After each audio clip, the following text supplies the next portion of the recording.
If you think you could never be vegan, you're in the right place.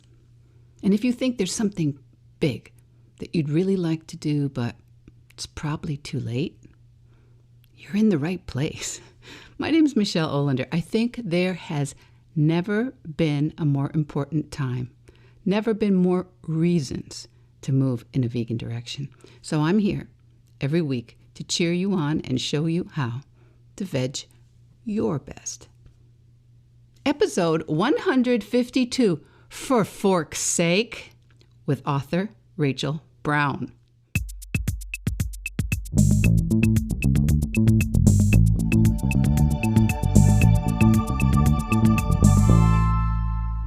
Hello, my veg your bestie. Hello. First day of August. At least when this episode comes out, August 1, 2023. And you know, August is not typically my favorite month. All the things I thought I had all summer to accomplish, well, actually that mental construct is tick-tocking, rapidly disappearing. I'm starting to panic when I look at the list of things I wanted to do this summer. Now, the days are still long, but if you're someone who spends a lot of time looking at the sun, the days are getting noticeably shorter. Now, I used to go crazy when my dad would say that years ago, but here I am doing the same thing. And then there are the weeds. The weeds in my garden are at their worst in August, and I've said it before, geek alert. August was known as the weed month as far back as the 8th century, probably earlier, and I won't try and pronounce it in Old English, but it was written down by the Venerable Bede, the Anglo-Saxon chronicler and scholar. How about that? The weed month. And the weeds are intense in my garden right now, and it's hot, and it's buggy to try and deal with them. But that's neither here nor there, just a glimpse of my to-do list for this month. The podcast always comes out, but sometimes those weeds don't get dealt with. Now, back to what we're here for. If there's anything I have tried to get across over 152 consecutive weekly episodes, it's that limiting and eliminating the consumption of animal products looks a little different for everyone. And everyone comes to the decision to move in that direction in a slightly different way. There are different precipitating ideas and crises and issues for everyone, though they tend to fall in 3 basic camps. Door one that they come through, ethics and compassion. Door number 2, more and more, this is the door. People are compelled by environmental reasons. And door number 3, health. And now I personally don't care what door anyone enters through. Whatever reason gets them to break through all the cultural conditioning and make different choices, make positive choices, because it doesn't matter whatever the precipitating event is, I think it's win, win, win. Now, today's guest is Rachael Brown, and she has entered this space through the health door. Rachael's helping people see the value for themselves and their families of a whole food, plant-based diet. Rachael Brown is the author of a book that came out last fall, For Fork's Sake. For Fork's Sake, a 10-day guide to healthier, happier eating. Rachael also has her plant-based nutrition certificate from the T. Colin Campbell Center for Nutrition Studies at Cornell, a great program I also went through. And her story is fascinating. After being diagnosed with high cholesterol in her 20s, Rachael discovered the China study and started exploring the science behind a whole food, plant-based diet.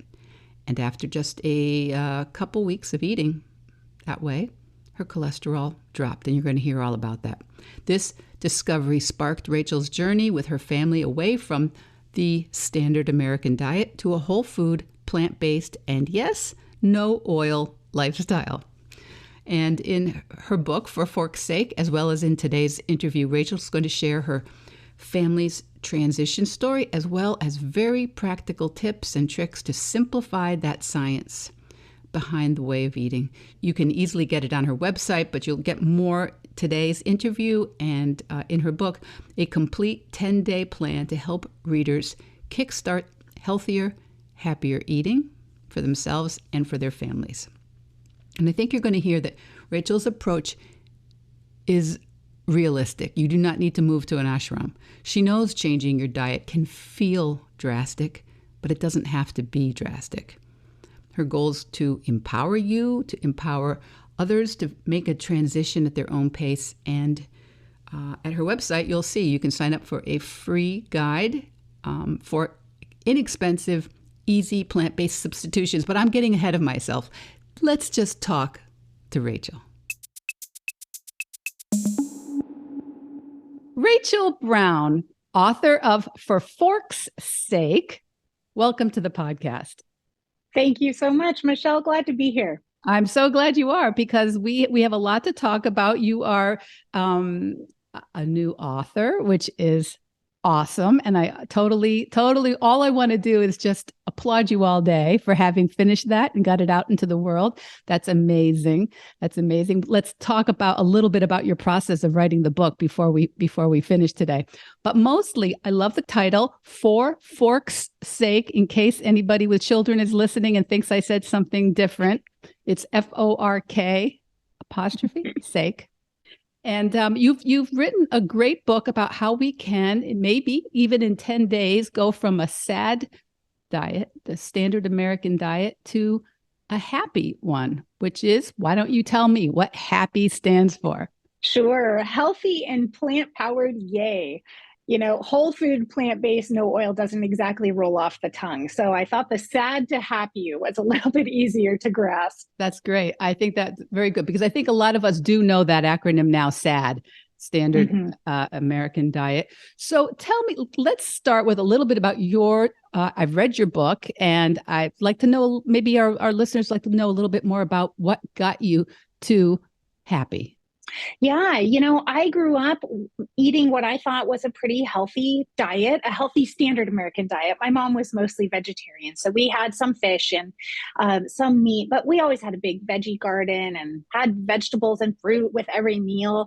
But I had high cholesterol in my early 20s, and I was very active, always in sports, big hiker, rock climber, cyclist. And so it was concerning. And also my dad had been on high cholesterol medication as long as I could remember. And he would have these odd side effects, like lose his taste or something like that, and have to go on a new medication. So I knew I didn't want to go on medication. So I would, my doctors would say, cut back on cheese and eggs, and I would do that. And then my cholesterol would creep right back up. So that was concerning. And then in my late 20s, my nephew was diagnosed with cancer. He was 5 years old at the time, and his mom was in nursing school, and she had a professor who asked her if she looked at the role of nutrition in cancer. And they had their own hobby farm. She had taught me how to pull mozzarella cheese the summer before. They had chickens, we had chickens, they had all kinds of animals, also a big garden, but they changed their diet literally overnight. And she suggested I read the China study. And I read that book, and honestly, I was angry at the end of it, because nobody had told me this life-changing information. And that really started us on our journey. We watched Forks Over Knives, and then we decided, my husband and I, our kids were 6 and 8, so young family, let's try this for 10 days. So we cut out the animal products, we cut out the oil, we even cut out coffee. And now I'm not sure why we did that because that made it more difficult.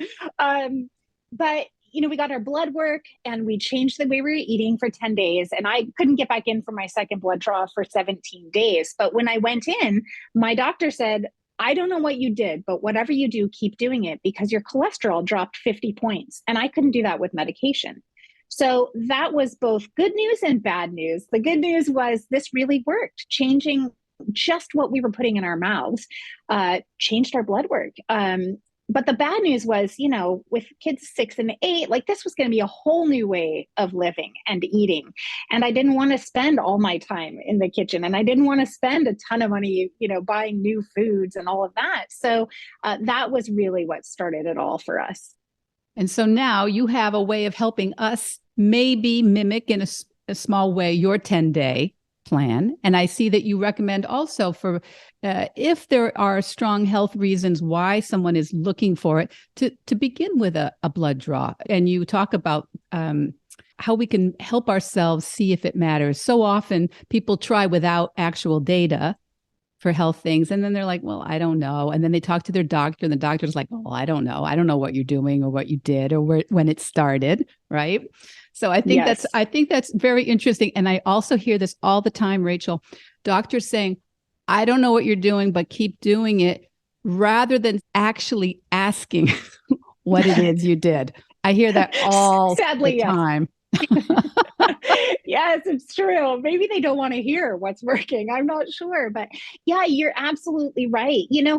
Yes, I suggest giving this a solid go for 10 days. And with that blood work, you can really get a sense for what's going on, because, you can't feel your cholesterol dropping. I mean, I felt amazing after that 10 days or 17 days, but I didn't know my cholesterol had dropped, so that blood work, that lipid panel will really give you some information that will back up how you're feeling. Conversely too, in the first 3 days, you might not be feeling great if you're giving up, high salt, high sugar, high fat foods that your brain is telling you, oh, I'm really missing. But getting that data back will be able to tell you like, oh yeah, that's something you'll get past. Actually, really amazing things are happening. So yeah, I had to put a disclaimer in my book too at the beginning, because if somebody's on medication for diabetes or blood pressure, in as little as 2 days, they might need to reduce their medication or sometimes get off it. So your body really heals so quickly when you give it everything it needs and take away really what it doesn't need. Well, I mean, I think it's always worth trying, especially, but if you are on medication, such a good reminder to all of us not to do this out of the blue. If you are taking beta blockers or cholesterol medications, yeah, we want to make sure that someone is there to react if we're having a reaction. A big and what are those typical symptoms? Would be things like faintness. Yeah, mostly lightheadedness. Yeah. So you saw it quickly. You also talk about how the first couple of days might be uncomfortable if you're suddenly not using food to enjoy your life with things like high fat, high sugar, high salt. The other good thing about that 10 days or doing a kind of a crash course like this is it does give your taste buds a chance to actually respond and kind of enjoy a real whole food, which I think sometimes if we do it more gradually, our taste buds don't get that kind of shock to go, oh, that's an orange. Oh, wow. Yes, it's so true. I didn't know until doing research for this that literally our taste buds change every 2 weeks. We have all new taste buds. So yeah, that's part of the magic of giving it a solid go for 10 days or 2 weeks, because you literally have new taste buds to work with. And you will experience things like my son did, eating a red pepper and going, oh my gosh, this is so sweet. Where did you get this? And it was no different than the red pepper I always buy the same red peppers, but they tasted so different. And yeah, after getting off that hyper sweetened, hyper palatable food, things like a normal peach in the summer will just blow your mind and your taste buds. It's so sweet.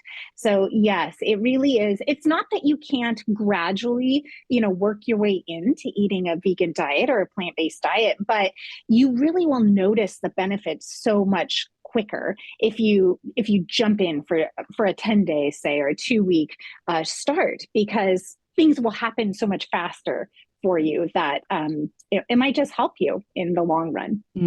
My podcast is called Veg Your Best, because I do agree that a jump start, a 10-day, a veganuary, a 30-day, I do think these things are probably, I don't know, better, best, faster.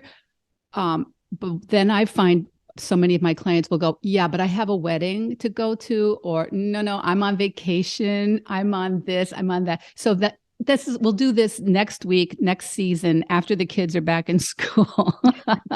So tell me how you encourage people to use that 10-day program, even if they actually do have real lives going on right now. Yeah, so true. And it's a great point, because real life does happen, right? So I suggest give it a go for the 10 days and then learn how to keep moving forward in what you're doing. So I don't talk about this being a diet. I talk about it more being a lifestyle, because diets are things we start and then we stop. We start them, we get healthy or lose some weight, and then we gain it all back or go back to our old ways of being. So this is really a new way of living, a new way of being in the world. So after that 10 days, you'll probably feel amazing. You might be sleeping better, feeling better, digestion be feeling better, all these amazing benefits. And you'll want to take that forward in your life. And then there are tricks and tips to learn to employ, right? Like how to eat out at a restaurant that maybe doesn't have vegan selections, or how to attend a wedding or a dinner where foods you aren't going to be choosing to eat normally now are available. So there's some things to try later on, but if you give yourself that start, I think you'll really have more of the impetus to stay with it. And like you said, then after that 10 days, if you think, okay, I'm going to pick one thing a week or something, I'm just going to start my day with a glass of warm lemon water, or I'm going to try and add greens to every meal, this week. Picking some of those small actionable steps can be huge and create long-term change as well. So what is something you have noticed when people are trying to do your 10-day plan, your sad to happy plan in 10 days? What do you notice that people are doing that you want to caution them about? What is something, I'm sure, because what I find is even for myself, I interpret, oh, they said that, but they don't really mean that. So where do you see people doing their own spin on what you're saying? Yeah, the funniest thing, a lot of people will come because they're dealing with high cholesterol or they have some markers for heart disease. So a lot of people are looking to lose some excess weight. And I think the biggest one is that I tell people you shouldn't be hungry eating this way. And most people think they need to be restricting their calories. And that's just not the case. Eating this way, one of my favorite things about eating this way is that you can eat all this wonderful, amazing food and you can eat to satiety, to fullness. And you might be eating almost double the amount volume-wise that you used to be eating. But that's really hard for some people to, especially people who have worked at trying to lose weight or restrict calories. It's a whole new way of thinking that you can have a bowl of soup, and if you're still hungry, have another bowl of soup, and maybe 2 hours later, have another bowl of soup. You literally can keep eating because it's this whole thing about calorie density. That one piece of pepperoni pizza has a lot more calories than a few bowls of soup and maybe a healthy burrito, and a salad. So you can eat more probably than you're used to eating. And at the same time, excess weight will just be shedding. You won't even have to be thinking about counting calories or macros or micros or vitamins or minerals, any of that. So we are instructed to make sure we take care of our B12, right?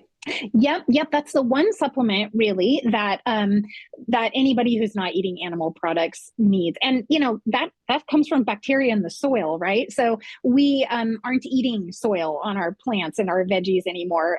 The only reason we need it from the animals is because when they still eat greens and grass and all of that stuff, they're getting enough of that. So we can just cut out the middleman and take a vitamin B12. Depending on where you live, some people might suggest vitamin D as well. But I tend to go with Dr. McDougall, get outside every day. Try to be out in the sunshine if you can for 15 to 20 minutes to get that vitamin D naturally.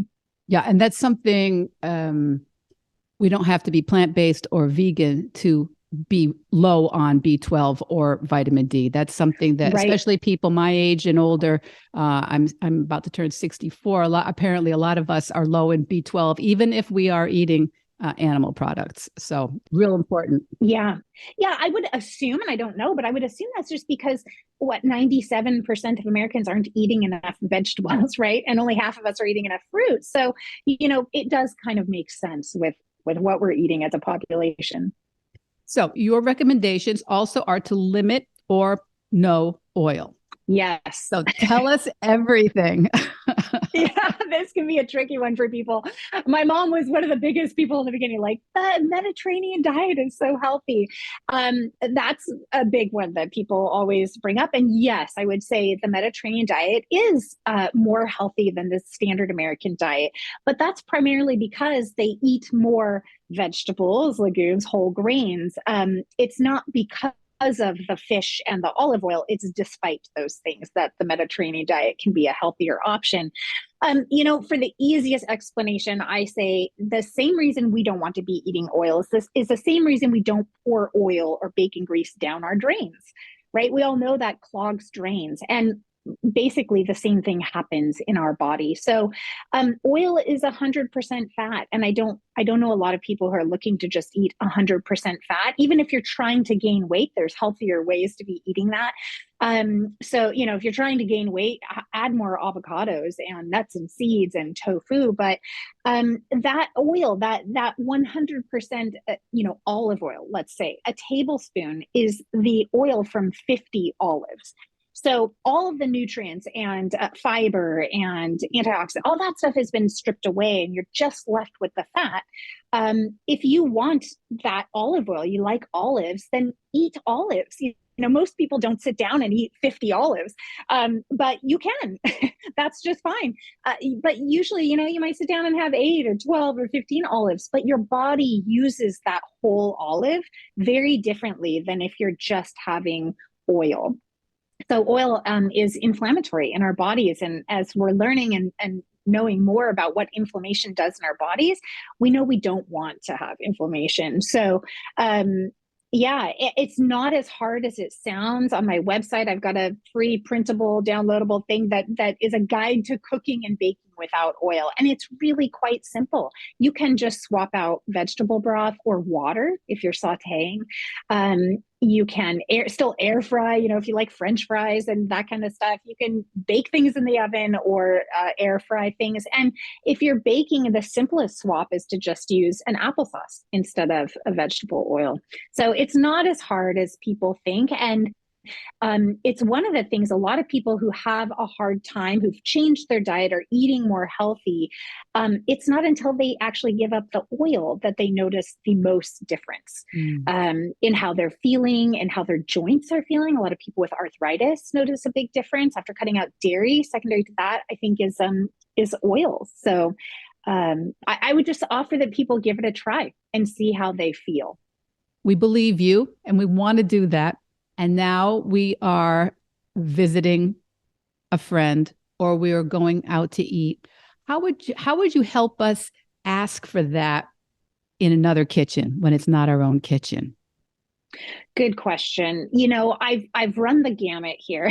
I have called ahead and said, I have these dietary restrictions. My doctor has advised me to not have this, and that can work for somebody who wants to take that route. Christopher Carnrick, an amazing chef, he's printed out little cards that have a note on there to hand to the wait person, that can hand to the chef, that say, here I have heart disease and here are the things that I can't have. And a lot of people working in a kitchen appreciate that. I've mostly accepted that if I'm going out to a restaurant, that I'm going to have some oil in my food. And, I have tried many times and asked. A lot of places can't really wrap their head around cooking without oil. And so sometimes that's a big ask. So, I mostly don't worry about this if I'm eating out. I don't keep oil in my house. We don't cook anything with oil here. And so I mostly just think if I'm going out, I accept there's going to be a little bit of oil in the foods. I'm not going to worry about it then. But for those who are being really careful, call ahead and ask, or scour the menu and see what you can find that maybe is prepared ahead of time without oil. You can maybe get a baked potato or some grains that don't have oil added. The other thing I do add is that I say if things are going to be drizzled, oftentimes items are drizzled with olive oil. I just say, can I have no extra oil added, please? And that does help. Yeah, for sure. I always ask that because I do see that on so many. It looks so lovely, you know. It's Yes. just a little bit of glistening anointment, I think, as Jamie Oliver used to call it. Uh-huh. Yep. So, and I do think that's a great idea to have something written on hand. I think that's great for all of us. But if we are really trying to get our cholesterol down, I think that's great because very often I find chefs are fine and I find wait staff are fine, but they don't always communicate that well together. And I think sometimes wait staff are scared of the chef. Yes, it's true.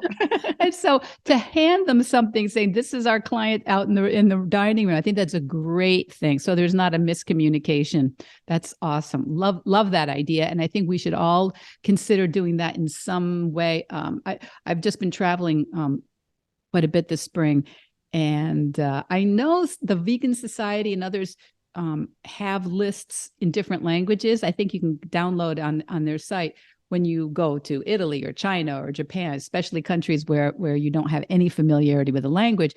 And such a relief to just know, well, I did my very level best. I handed it to them in their own language. So I think that's a great idea. Rachel, now talk about in terms of your own family, your own social milieu. I read in your book, I think I told you it made me laugh, where you said, okay, what's next? No television, no laughter. So, what was the reaction you got from your loved ones?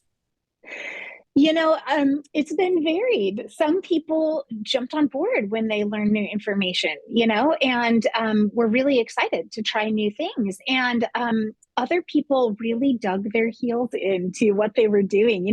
It's a very personal thing what we eat. And I didn't realize this in the beginning. When we learned all this information and we experienced this incredible change and feeling so good, our numbers changing, all of that, we wanted to tell everybody we knew. And we quickly realized that if we wanted to have friends, we should probably change our methods because it can be tricky. But, my dad is in the early stages of Alzheimer's. His father had Alzheimer's.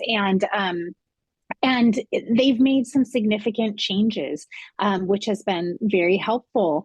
My father-in-law is in year 3 of brain cancer. They weren't able to get his entire tumor, but they changed their diet very strictly. I mean, they're more strict than we are. They won't eat oil, out. And he hasn't had any growth in his tumor. And this is a Montana cowboy who used to cut the fat off his steak to eat it. So it was a huge change, but they've had amazing benefits from this. So I've really seen that when people are open to trying it, and whether that's, we bring some food to share and they try it and they go, oh, this is as bad as I thought, or, they have a brownie and go, wow, that was a sweet potato brownie. I didn't know, I couldn't tell. Whether it's that route or they experience benefits themselves, usually people will jump on board, maybe not entirely or for a long period of time, but for the most part, they're accommodating, which is nice. And for friends that aren't, we just offer to bring, some people want to keep eating what they're eating, and that's okay too. We're not out to change everybody's mind if they're not open to something, but we've just found it easiest to say, we'll bring something to share. And we've learned to double what we bring, because often if it's a gathering of people, our food will be gone before we get to it, because people want to try delicious food that is, beautiful, has all these colors in it. If we're adding a lot of fruits and vegetables, which we usually are, it looks palatable, and then they taste it and they really enjoy it. So offering some options for people to try is really helpful, and just being a gracious guest. When we started, we didn't say like, we're never going to eat this. If we go to somebody's house and they prepare us whatever, we will eat it. We will be a good guest. But we were really shocked at how amazing our friends and family were when they knew we were doing this. Many of them would say, well, can you give me a recipe what should I make? And they wanted to try. So that was really really nice to have that. And we've just continued that experience. And many friends and family have transitioned to eating this way 100%. So it makes it really easy to get together, which is a fun benefit. Well, it sounds like you have a very evolved group of family and friends. I think that's so fun because Not I everybody have is some on board. clients who often feel like I am the only person, and they feel very not just restricted, but they feel very punished. I'm the Yes. only person who has to eat this way. And I always think, well, first of all, you don't have to eat this way. You're choosing to because you think there's some value to yourself. But we are so, I think, conditioned that food is friends and love and it should be easy. And we have a lot of rules that we've rightly or wrongly developed around foods. So remind us again how we can well, what I love about your book is there's so many notes, so many citations of actual science. So how do we help remember this when we're feeling a little bit like I'm the only one who has to eat this way? Yeah, that's a big one. I think for myself and for people I consult with, I think honestly, having those reminders and whatever works for you, whether it's reading, picking a book every month to read, watching documentaries, now after COVID, there's so many online organizations. If you don't have an organization or a club or a pod near you, you can hop online. Whole Communities is one through the Center for Nutrition Studies. It's a worldwide organization. There's thousands of people on there, but you can hop on and join other people who are trying to do this. And you can feel like you're part of a community because you're right. Oftentimes we are the lone person in the room, trying to eat this way. And yeah, sometimes people aren't open to having any conversation or they don't even want to hear why you're doing it, right? Like they might ask a question, but they really are just looking to tell you why you're wrong or why paleo is the best thing or whatever. So, choosing your battles too is a big one. So, kind of shoring yourself up with resources and learning new information. Like I said, reading books, watching documentaries, those have been some of the most helpful things to feel like you're not in this alone when maybe, at the moment you might be the only person in the room doing this, but that there are people out there. There's a wider community of people who are waking up to the facts about how we're eating and what it's doing to the planet and to our health. That's a good reminder. I always say that my mentors in my vegan journey were podcasts. So many podcasts that I listened to, and I had previously listened to a lot of cooking podcasts and food history podcasts. And at one point, when I was kicking this around, I was like, "Yeah, but I don't want to be listening to the history of animal products and foods. I understand that's our history, our traditions."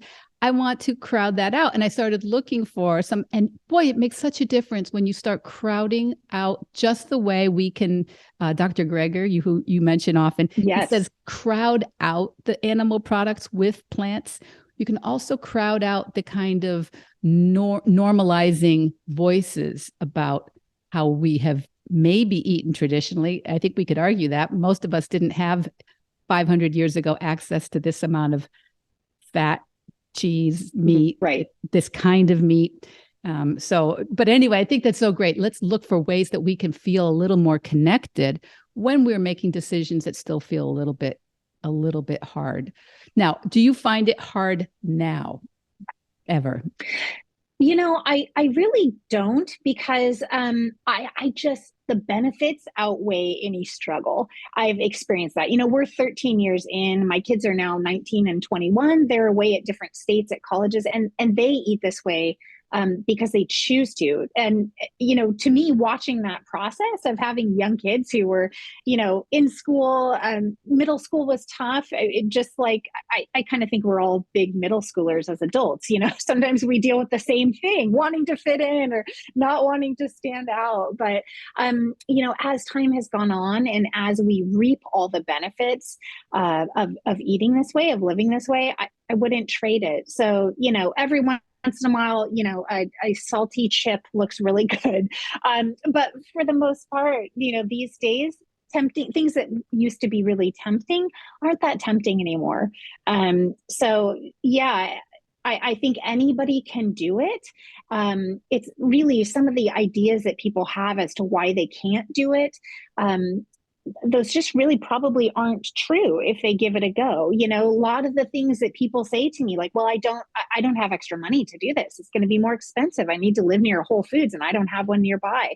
It's just not true. You're going to actually save money doing this. Once you get rid of the meat and the cheese and the sour cream and ice cream and oil, those are the most expensive things in your grocery cart. So you can fill your grocery cart with all these other grains, fruits, legumes, even cashews or macadamia nuts, expensive nuts that you probably didn't used to buy. And you'll still come out ahead. So things like that, things like, well, I don't have the time to do this, it's not going to take you any more time than what you're already doing. So kind of getting over some of those initial hurdles really help in the long term to keep you on track. Yeah. And I all new things take up a little extra bandwidth because we have dialed in, we have been feeding ourselves for years, decades, whatever. And we know exactly how to feed ourselves. Now, it might not be great, but we've figured it out. And so now we're supposed to put the brakes on, read a label, maybe, try a different preparation. That's, it does take a little more bandwidth. You're right. So I'm actually telling you that I agree with you, and you just need a little time sometimes to get, and it sounds so much more daunting than it is. And I agree with you. If you're starting to feel better or even just see some blood work change in 10 days or 2 weeks, that hopefully is enough to give you a little bit more encouragement to keep with it. Yes. And I should clarify, you're right. In the beginning, like you said, all new things have a learning curve, right? So yes, you'll need to carve out a little extra time to look up some new recipes or to spend a little extra time in the early days, when you're shopping to learn to read labels and all of that. But quickly, those things will become second nature. And once you start doing things like batch cooking, learning some of these tricks and tips that make eating really easy, I would argue that in the long run, you'll be saving yourself some time and energy. But yes, give yourself a little time. I mean, think of it as a new hobby or something new that you're deciding to embark on. Yeah. And it's an exciting thing rather than a daunting thing. Well, now back to your kids, because I think so many people say, yeah, I could probably get my husband on board, but there's no way my kids are ever going to put up with this. So your kids, you have raised them up to college age now. What has been helpful for them? Because they've obviously been in lots of situations where the food that was around them was not whole food, plant-based, or definitely not low oil. So what was helpful to them in staying with that? Yeah, well, I would say the number one thing was the benefits they noticed, right? Because you're right, they were often in more of, more tempting situations even than my husband and I, because, when you're at school, at the lunch cafeteria, after school, hanging out with friends, all of that primarily involves a whole lot of junk food or processed foods. But once they felt better, it was easier to say, no, I really won't feel good if I eat that food. So, I'll bring my own. Or they would have some, and then they would be reminded through their stomach or through acne or whatever. And they would go, oh yeah, I just don't want to do this. And a funny thing started happening. Those junior high years are rough, eating differently and being made fun of and all of that. But then in high school, something switched, and their friends who'd been watching, all of a sudden it was like a cool thing to do. And they would ask like, well, what is that? Can I try some, and several of their friends have made the switch as well. So, I think that's part of that, giving it a solid go, really noticing the benefits. It makes it a little bit easier than to say no to the temptations. We also did some things in the beginning, like we had enzymes. So if they were going to a birthday party where it was going to be, cheese pizza and cake, that we would say, well, do you want to take an enzyme later doing the certification for the plant-based nutrition, I did research on that, and they really don't do that much. They're probably more of a placebo, but I tell a story of my son. I dropped him off one time. I said, do you want to take an enzyme so your stomach doesn't hurt if you eat pizza at this pizza party? And he said, no, because if I have one piece, that's it. I'll just eat that. But if I take an enzyme, then I'll think I can eat more. So I'll just, and I was blown away because I didn't have that kind of reserve, or I wasn't that strong. So kids are amazingly resilient. And the other thing with kids is they don't have as much time in, they don't have as much emotional connection, I think, to food as many adults, So when they learn something, when they see that cartoon video of the orangutan who doesn't have a habitat anymore because the palm oil has been, we need palm oil. And so they're raising the habitat of the orangutan to grow palm oil. When they see that, something in them really changes. And it's much easier, it seems like, for kids than to say, well, then forget it. No, I'm not going to eat that. And they do a really good job at sticking with things for personal reasons, where adults, I think we have a little more of the taste still that can outweigh that common sense or override that new information. But we all can do better when we learn more. I think that's so true. And I think also when we fail at something, when something doesn't go that well, I think it's such a value. A lot of us will go, oh, forget it. I dropped the ball. I failed. You talk about this in your book a little bit too, but there's so much to be learned from a failure. Maybe when you're in this situation, you need more. So you're at your mother-in-law's house, or you're with friends, or you're traveling. Where is it hard? Then we can always make a plan for that. Or you can even kick it down the road a bit and go, you know what? In that case, I'm not going to be as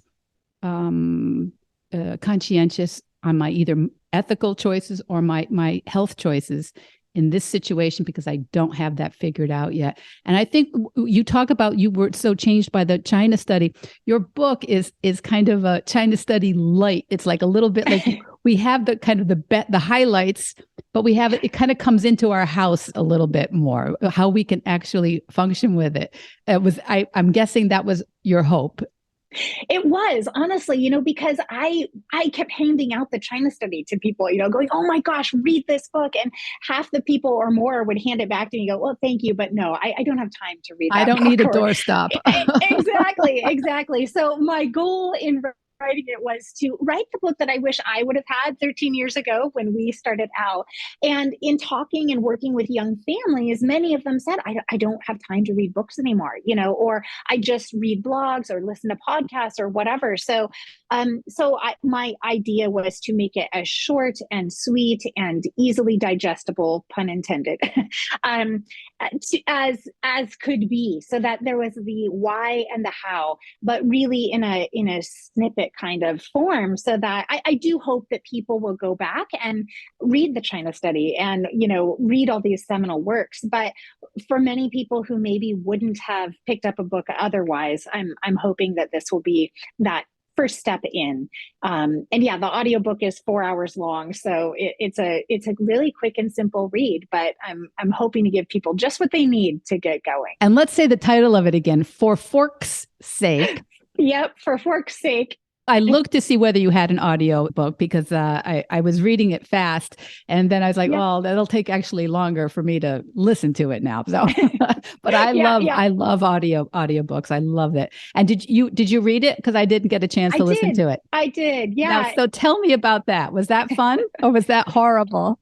Initially I thought, there's no way. I don't like hearing my voice on an answering machine, but as I talked with the sound engineer, people said, it's really more fun. It's fun to hear your own work in your own voice. And I have to say, it was a lot more enjoyable than I thought. So I ended up having a really great time doing it. And I'm glad I recorded it. So did you I'm just curious, did you go to a studio or did you do it in your home?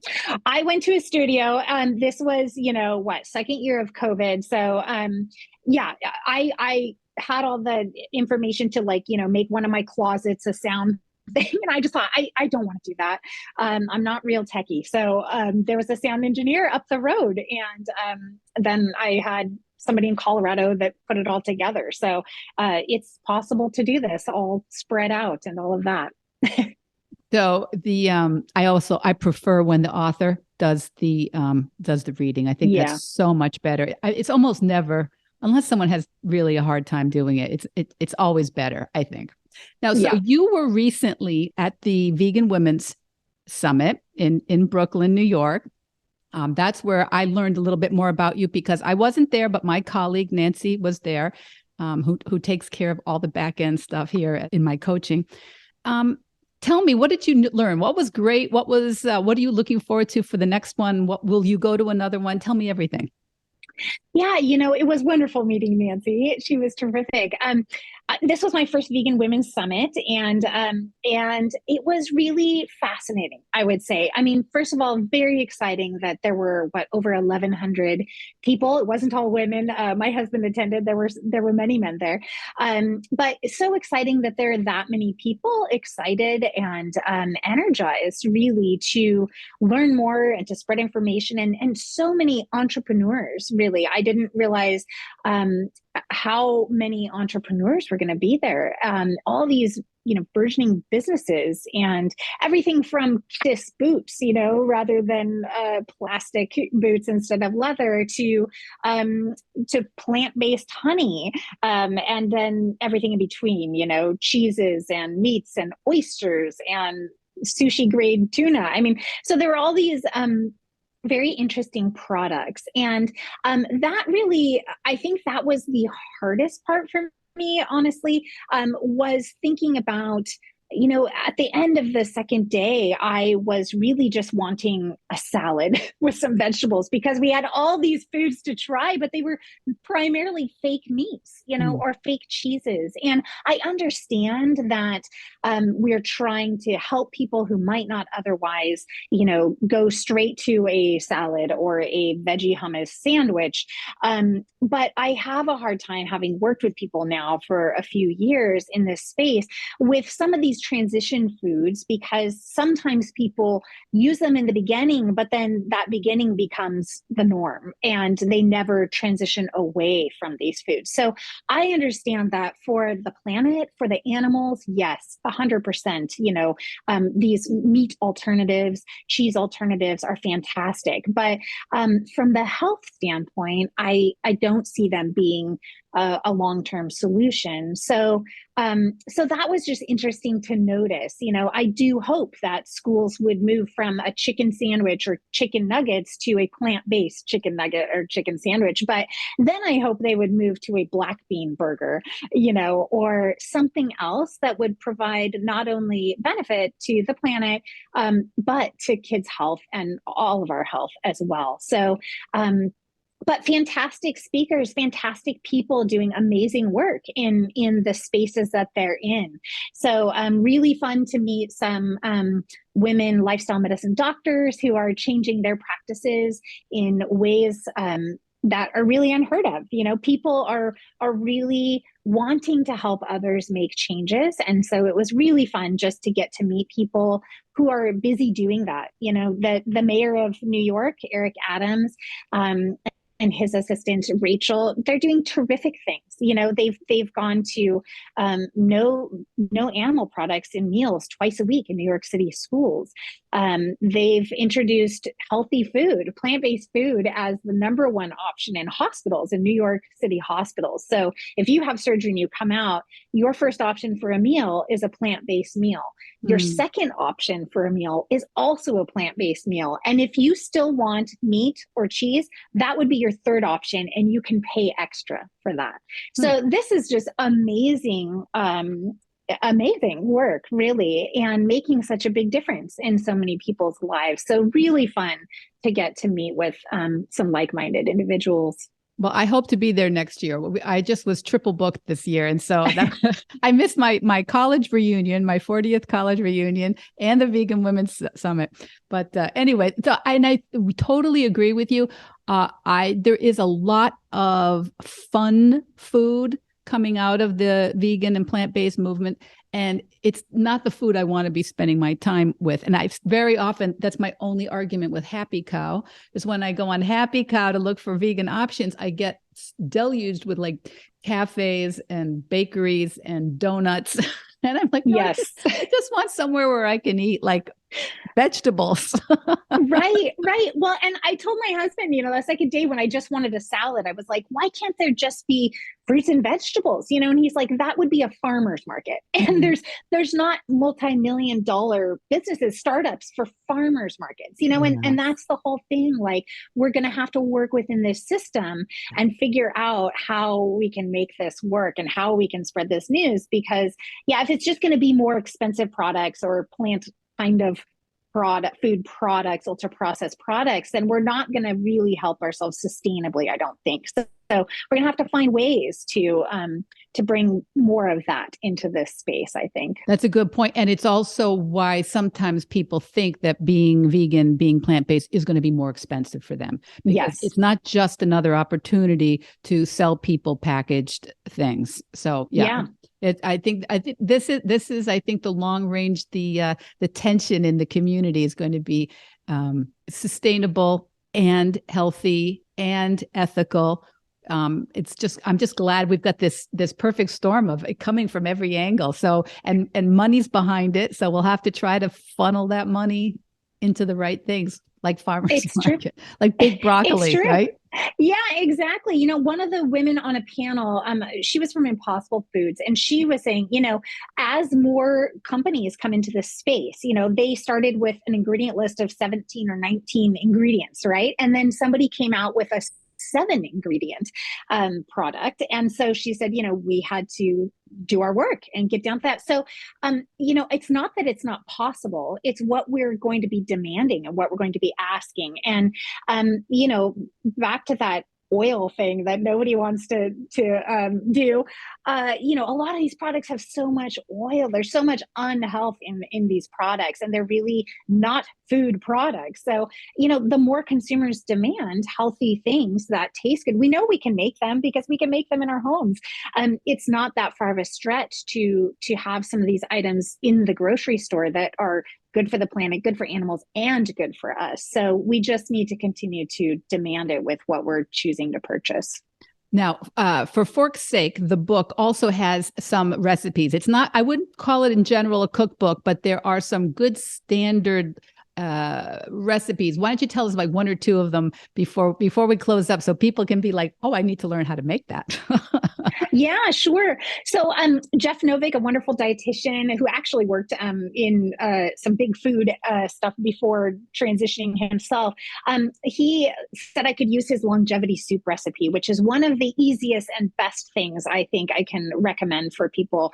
It can be a meal, it can be an hors d'oeuvre, it can be, a dessert, really. I mean, you can make a big pot of this soup for, 8-year-olds can make it. I mean, it's not hard to make. It's really great for you. And that's a super recipe to just put in your rotation and to have on hand. For kids, if you have kids in your life, or if you yourself love desserts, I've got a peanut butter ball recipe. And it doesn't have to be peanut butter. It can be any nut butter that you enjoy. But that's great for athletes. We'll freeze them and stick them in a bag to take on a long bike ride.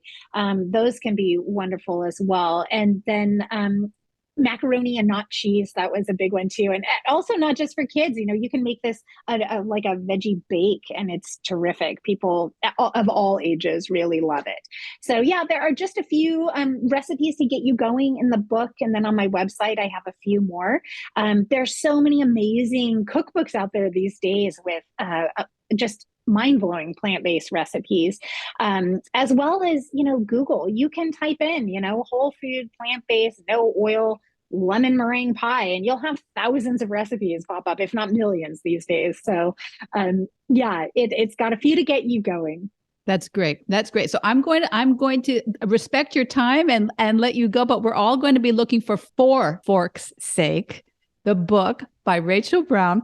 And your website is also forforksake.com, right? Book.com. Yeah, forforksakebook.com. Book.com. Well, all the links will be in the show notes. And I really appreciate you having kind of distilled so much of this big science and the big issues into something so readable and something so shareable. And thank you for being on Veg Your Best, Rachael. Thanks so much for having me. It's been a pleasure. So, what did you think of Rachael? I mean, I think Rachel's enthusiasm is obvious, right?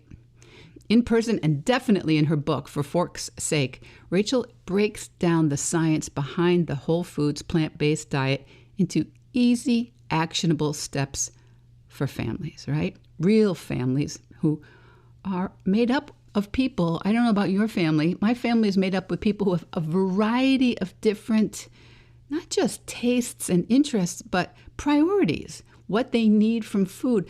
There are times in your life when you just need to fuel yourself. There are times in your life when you really want to enjoy food. There's different times, and we need to navigate all these when we're working with our families and trying to get them to eat something a little healthier, a little more whole, and low oil. Now, sometimes I know that some of us in this plant-based vegan community can come across, well, kind of as drill sergeants, suck it up, buttercup, change everything about the way you eat today. But Rachel's approach, I think, is very supportive, and I like the way she wants you to know that dietary changes don't have to be overwhelming. It doesn't have to be all or nothing today. And small steps can lead to big, big, big changes over time. And for goodness sake, if you think that the whole food plant-based lifestyle is no fun, I know some of you say that. I know you do. You should check out the videos on Rachel's Instagram. Her Instagram page is also called For Fork's Sake Book. And Rachael shares a recent trip, just very, very recent trip to France. She was cycling and eating and cycling, and the photos are gorgeous. So be sure to check out Rachel's Instagram, For Fork's Sake Book, and also her website, which is called forforksakebook.com, and sign up for that free plant-based substitution guide to get more information on her personalized coaching. And of course, all the links are always in the show notes. Okay, my Veg Your Bestie, thanks for being here. Stay cool.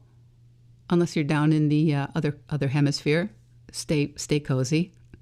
And I'll see you next week. But until then, veg your best. Veg Your Best podcast production, music, and editing by Charlie Weinshank. Thanks, Charlie. Before you go, it would mean so much to me and the Veg Your Best team if you would hit subscribe, leave us a 5-star review, or share with someone you think might be interested. Something about algorithms, it helps bump us up a little in the rankings, and that's the best way to help others find the podcast and for us to find our audience. So, until next week, make it easy and veg your best.